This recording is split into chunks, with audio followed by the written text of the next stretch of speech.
Olá, Saúde é Vida no ar. A você de casa, muito obrigada pela companhia e audiência. Eu começo o programa de hoje te lembrando que você de casa também pode participar aqui do programa. Quer saber sobre alguma doença? Envie uma mensagem para a gente, para esse número que aparece no seu vídeo.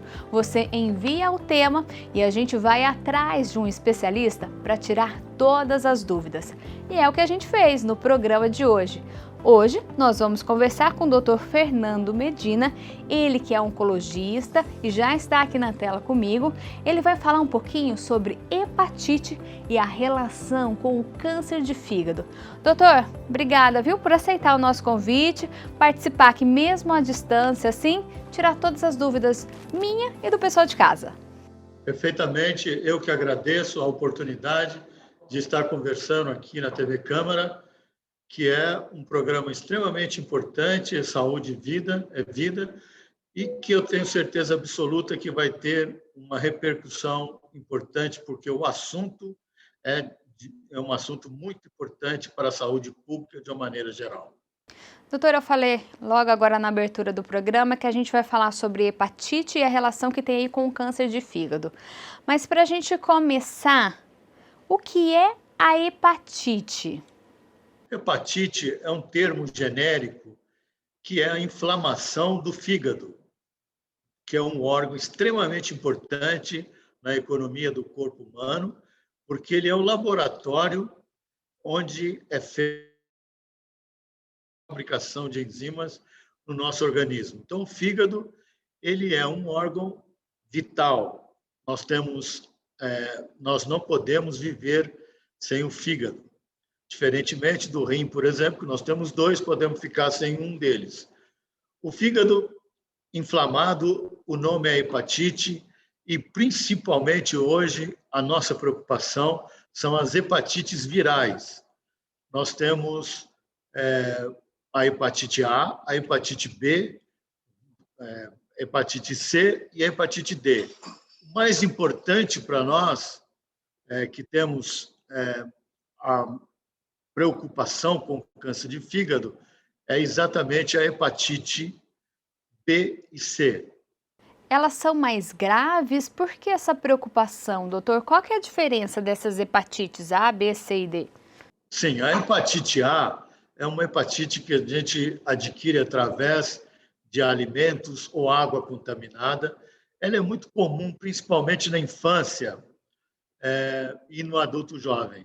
A hepatite B e hepatite C, elas preocupam muito exatamente porque elas podem se tornar crônica e, ao longo do tempo, causaram o que nós chamamos de cirrose hepática, que é uma fibrose intensa do fígado, e essa cirrose pode se transformar ao longo do tempo, do período de vida da pessoa, em um câncer chamado hepatocarcinoma ou câncer de fígado. E a B e a C, como que a pessoa adquire essa hepatite? Como que é? Vamos detalhar mais, doutor. Sim, é muito importante a epidemiologia dessa doença, exatamente porque tanto a hepatite B quanto a C, ela tem diversos maneiras de ser adquirida. Primeiro, mais forte é a transfusão de sangue, que hoje está controlado, mas, por exemplo, a hepatite C era desconhecida até a década de 90. Nós não conhecíamos o vírus da hepatite C e, posteriormente, foi descoberto que essa doença era não B, mas descobriu-se que é uma hepatite de um vírus diferente chamado hepatite C. E a hepatite B, que é também transmitida através do sangue ou da relação sexual. Isso é extremamente importante porque as pessoas que podem desenvolver tanto o HIV ou a hepatite. Então, quando a gente está pesquisando sobre a, a, a hepatite, o HIV, nós temos a obrigatoriedade de fazer também a pesquisa de hepatite B e C. Além disso, nós podemos adquirir a hepatite, tanto a B quanto a C, através de uso de seringas em comuns, ou seja, os usuários de drogas são pessoas extremamente vulneráveis à hepatite B e C. Então, em todas as pesquisas de hepatite B e C, você tem que selecionar essas pessoas, pessoas que são homossexuais, pessoas que têm hábitos sexuais com vários parceiros, paciente usuário de droga. Na década de 70, mais ou menos, tinha um vício muito comum que chamava o uso de glucoenergan. Os atletas faziam uso nos vestiários de futebol. Era uma droga que dava energia para as pessoas, era um energético. E nesse vestiário de futebol, eles dividiam as seringas entre eles. E aí houve uma transmissão muito grande, tanto de hepatite B quanto hepatite C. Então, uma das causas importantes, principalmente nessas pessoas que usavam glucoenergan no passado, hoje, já com hepatite C e B, nós temos rastreado para o câncer de fígado. E, doutor, quem tem a hepatite B e C, quais sintomas ela sente? Sente dor? Tem alguma coisa ou essa é uma doença mais silenciosa? Esse é o grande problema da hepatite B e C. Ela é silenciosa. Ao longo do tempo, ele vai se transformando em cirrose, o fígado vai sendo acometido e a pessoa não percebe. Quando ele percebe, já é uma doença avançada e com pouca possibilidade de cura. Lembrando que hoje nós temos a hepatite B, nós temos vacina extremamente eficiente e ninguém mais precisa ter hepatite B. O sangue hoje é extremamente bem rastreado para todos os tipos de virose, etc. Então, a transfusão de sangue caiu muito o índice de transferência de hepatite B e C. E agora, a nossa preocupação é com os usuários de drogas e essas pessoas com hábitos sexuais, com vários parceiros, etc. Recentemente, nós fizemos uma campanha de pesquisa de hepatite B e C na região de Piracicaba e descobrimos 9 pessoas, examinamos 452 pessoas, dessas 9 tinham hepatite C, o que é um número, ele não sabia que tinha isso, um número bastante razoável, e hoje nós estamos fazendo rastreamento com exames de imagem do fígado para ver se esses pacientes têm cirrose ou não. Então, esse é um trabalho extremamente importante que a oncologia faz, de rastreamento dessas doenças, principalmente do câncer de fígado, que é um câncer extremamente difícil de ser tratado, porque o único tratamento eficiente, eficaz e curativo é o transplante hepático. E nós sabemos da dificuldade muito grande de se fazer um transplante no nosso país. Doutor, então, só para não ficar dúvida, a pessoa adquire aí a hepatite B ou C, por ser uma doença silenciosa, normalmente ela já chega no consultório com uma prévia aí de cirrose, já com cirrose. E o que é a cirrose? Vem antes do câncer de fígado? Sim, normalmente o câncer de fígado vem através de a cesta em cima de uma cirrose hepática. E a cirrose é a cicatriz causada pela infecção do vírus B e C crônico no fígado. Então, tudo começa com hepatite B e C, que ao longo do tempo, quando se torna crônica, sem tratamento, ela se transforma em cirrose, e a cirrose, através de mutações nessas células, aparece o câncer de fígado. Doutora, a gente vai detalhar mais o câncer de fígado, mas depois do intervalo, pode ser? É coisa rapidinha. Eu peço para o senhor esperar um pouquinho e você de casa também. É coisa rápida. O Saúde e a Vida volta já já.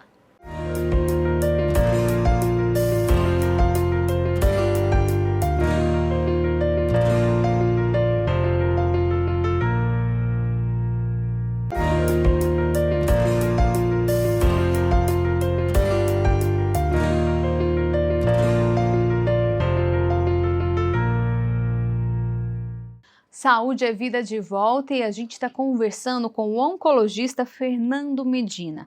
Ele que está tirando aí as dúvidas sobre hepatite, principalmente B e C, e a evolução que essas duas doenças causam aí no nosso organismo, como câncer de fígado. Doutor, a gente falou aí que a pessoa adquire a hepatite e ela pode evoluir para uma cirrose. Da cirrose já pode virar um câncer.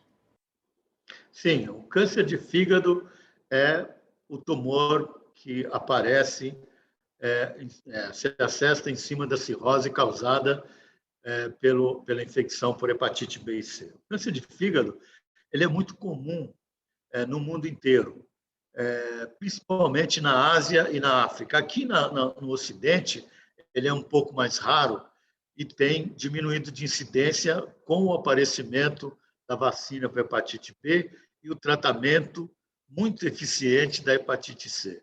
Mas o câncer de fígado, eu gosto sempre de falar que ele faz parte do núcleo duro da oncologia, ou seja, nós não temos nenhum tratamento eficiente com quimioterapia ou com radioterapia, e hoje o tratamento curativo para essa doença é a cirurgia, que deve ser feita em pacientes com estágio clínico bastante inicial, ou seja, é necessário fazer um rastreamento desses pacientes que têm ou que tiveram hepatite B e C para ver se eles transformam em câncer de fígado. Doutor, normalmente o paciente sente o quê? Quando ele chega aí no consultório, quais são os sintomas? O que leva ele a procurar um médico, já que as hepatites aí são doenças silenciosas? Sim, normalmente, quando eles vêm no consultório, são pacientes já avançados, porque, como já disse anteriormente, o hepatoma, que é o câncer de fígado, assim como as hepatites, eles são silenciosos. À medida que o tumor vai crescendo, ele pode causar um amarelão na pele, que a gente chama de icterícia, porque os canalículos biliares do fígado são bloqueados e aí a bile, em vez de ser excretada para o intestino, ela volta para o sangue e a pele da pessoa fica amarelada, chamado de icterícia, ou tiriça, antigamente chamavam o nome popular. Além disso, a pessoa começa a perder peso, a perda de peso e a inapetência, que é a falta de apetite, exatamente porque o fígado ele que elabora toda a quebra das proteínas em aminoácido está insuficiente. No laboratório, a gente vê, além da icterícia, né, da bilirrubina aumentada, a gente vê que a função do fígado está prejudicada com as enzimas hepáticas bastante alteradas. E assim a gente faz o diagnóstico através da ultrassonografia ou da ressonância magnética do comprometimento do fígado. Quando esse comprometimento ainda está na fase inicial, consegue tratamento ou só o transplante mesmo, doutor? Sim, quando é bastante inicial, quando a gente tem uma lesão única no fígado, nós temos, e é possível ser operado, nós temos indicado a cirurgia como tratamento definitivo e acompanhar esse paciente, porque normalmente o fígado todo está acometido da cirrose. Ele pode aparecer em vários pontos do fígado, dificultando a cirurgia única. Portanto, quando ele é multicêntrico no fígado, somente o transplante de fígado pode resolver essa situação. E essa situação, ela atinge mais homens ou mulheres, doutor? Normalmente, o câncer de fígado ele tem um aumento bastante significativo, talvez até pela a própria etiologia da doença, normalmente homens. Os homens são mais acometidos do que as mulheres, exatamente porque os homens são aqueles que têm mais hepatite também, exatamente por causa do tipo de, de adquirir a doença, como, por exemplo, usuário de droga, muito mais frequente no sexo masculino, que tem vários parceiros sexuais, normalmente é no sexo masculino. Então, o homem, né, o sexo masculino tem muito mais propensão a desenvolver cirrose e, posteriormente, o câncer de fígado. E qual faixa etária, mais ou menos, doutor? Sim, a faixa etária principal é em torno de 60 anos de idade, ou seja, de 55 a 65 anos, com a mediana de 60 anos. É importante porque a gente pega exatamente aquela população que recebia sangue, né? Na época que fazia-se cirurgia grande, recebia sangue, e o sangue não era tão bom quanto é hoje, não se fazia teste para hepatite, então essas pessoas tinham maior propensão a desenvolver hepatite e, posteriormente, câncer de fígado. Então, nessa população de pessoas, nós trabalhamos nessa campanha que nós fizemos de rastreamento do câncer de fígado com as pessoas em torno de 65 anos, 55 a 65 anos. O senhor falou aí da faixa etária, isso quer dizer que a doença ela evolui de forma lenta? Perfeitamente. Nós temos uma mediana de tempo em torno de 15, 20 anos que a pessoa adquire a hepatite, ele vai desenvolver o câncer de fígado 15, 20 anos depois, porque ao longo desse período a cirrose vai se agravando lentamente. E cura só diante de um transplante, doutor? Infelizmente, nem quimioterapia, nem radioterapia, que são os tratamentos tradicionais do câncer de uma maneira geral, funciona bem contra essa doença. Atualmente, novos protocolos têm sido estudados, né, pela ciência para ver se a gente acha um caminho melhor. Mas você imagina que essa doença ela está causada por um problema crônico. Depois que o fígado está fibrosado, está com cirrose, é muito complicado você reverter esse processo. E doutor, como que está a situação hoje do transplante? Normalmente a pessoa fica muito tempo numa fila? Sim, o transplante hepático hoje é um sucesso muito grande, porém, o número de pessoas ainda é muito pequeno, a fila é muito grande daqueles doadores. Os doadores, nós temos cada vez mais de comunicar à população da importância de doar esses órgãos, exatamente porque a gente pode salvar muitas vidas. E na área da hepatologia, o fígado é extremamente, hoje, os cirurgiões são extremamente bem preparados para fazer essa cirurgia. O senhor falou aí que a fila de espera é longa. Enquanto a pessoa está nessa fila de espera, como que é a vida dela? Como que é o tratamento? Sim, enquanto ele está na fila de espera, nós temos algumas coisas que nós podemos fazer, como, por exemplo, quimioembolização. Isso é um tipo de tratamento que a gente coloca dentro do tumor substância química para poder diminuir esse tumor. Tem hoje medicamentos no mercado farmacológico com atuação no câncer de fígado. Mas, na realidade, são todos tratamentos paliativos e que só é feito para esperar o transplante como o tratamento final. Doutor, não tem como não falar. Nesse período de pandemia, transplante continua normal, né? Não, eu acredito que não. Nessa época, né, nós temos sofrido bastante, tanto no diagnóstico como no tratamento cirúrgico do câncer de uma maneira geral.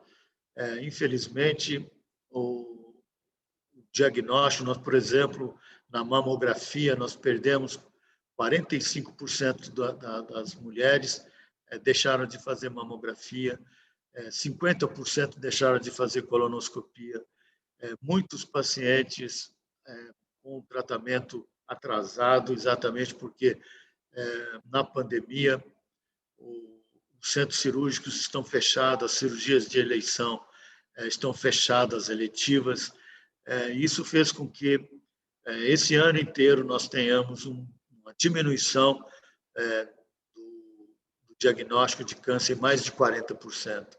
e isso vai, no futuro próximo, fazer com que a mortalidade de câncer aumente, porque o câncer não espera, ele é progressivo, ele invade localmente, ele dá metástase à distância, e isso, obviamente, dificulta muito o tratamento posteriormente. E doutor, então, diante dessa realidade, qual que é a orientação que o senhor dá para os seus pacientes, ou até para quem está assistindo a gente, está começando a ter alguns sintomas, mas não quer ir ao médico? O que falar para as pessoas nesse momento?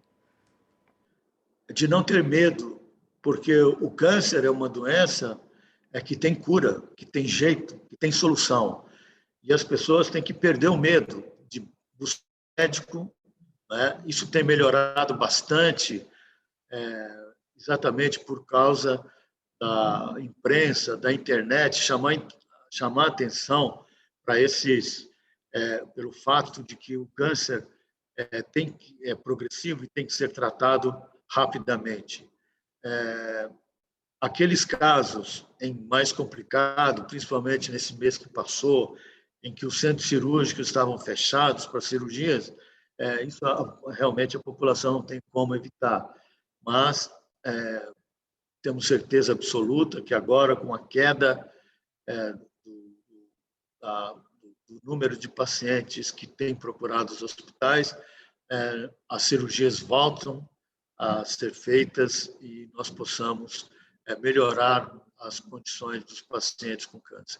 Só para você ter uma ideia, tem uma publicação inglesa recente que diz que na Inglaterra deve haver um aumento da mortalidade por câncer em 2%. E isso é um número bastante alto, exatamente porque há mais de 20 anos que a gente vem lutando para diminuir a mortalidade de câncer. E por causa dessa pandemia, nós vamos ter que enfrentar uma mortalidade maior nesse ano que vem. E diante disso, então, o melhor a se fazer é também a prevenção, se prevenir, doutor? Perfeitamente, a prevenção é fundamental. A busca do diagnóstico no câncer de fígado, por exemplo, com o advento da ultrassonografia, dos exames de imagem, de uma maneira geral, a gente tem condições de fazer diagnóstico muito precoce. Então, aquelas pessoas que tiveram hepatite, busquem fazer um rastreamento anual do câncer de fígado, que só assim nós vamos poder fazer, então, um tratamento eficiente e precoce para esses pacientes. Doutor, uma última pergunta. O senhor falou da vacina. Essa vacina é em qualquer idade? Tô com dúvida, pego minha carteirinha e vou num posto de saúde? Isso é indicado também? Saber como que tá? Sim, perfeitamente. A vacina da hepatite B, ela é administrada desde que recém-nascido até qualquer pessoa que for no posto de saúde. É uma vacina bastante eficiente, são 3 doses e que devem ser repetidas. É muito importante porque assim nós vamos poder banir a hepatite B, diminuindo drasticamente a cirrose e o câncer de fígado. Assim como o câncer de colo uterino, o HPV, que é um outro vírus e que é responsável 90% pelo câncer do colo de útero. Hoje nós temos vacina extremamente eficiente que vai, ao longo dos anos, banir o câncer do colo de útero da face da Terra, se Deus quiser. Doutor, infelizmente, o tempo passa muito rápido, saúde e vida já está acabando. Eu queria agradecer ao senhor por disponibilizar esse tempo e tirar todas essas dúvidas que eu tenho certeza que ajudou muito quem está assistindo a gente agora.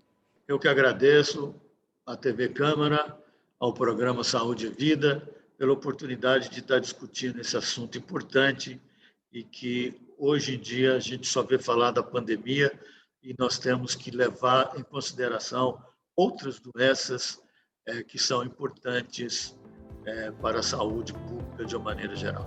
Dr. Fernando Medina, oncologista, muito obrigada por aceitar o nosso convite. Ele aí que tirou todas essas dúvidas. Você de casa também, muito obrigada pela companhia e audiência. Lembrando que para rever este programa com o Dr. Fernando, é só entrar nas nossas redes sociais, Facebook da TV Câmara Campinas e também no YouTube. A gente espera você ao longo da nossa programação. Tchau!